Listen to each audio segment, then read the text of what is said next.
If you want to restart or force restart your Samsung Galaxy A36, it's quite easy to do. So the first method is just to swipe down from the top right corner of your screen, locate this power button, tap here, and simply press restart.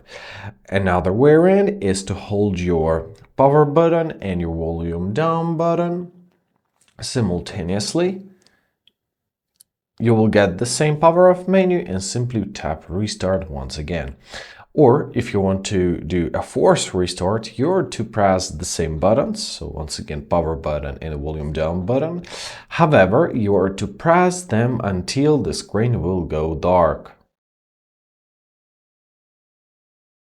Let's go this together.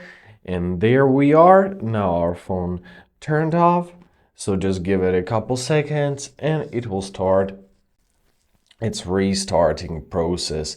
And basically that's it. I hope this video was helpful. Thank you so much for watching. Have a great day and please consider subscribing to our channel.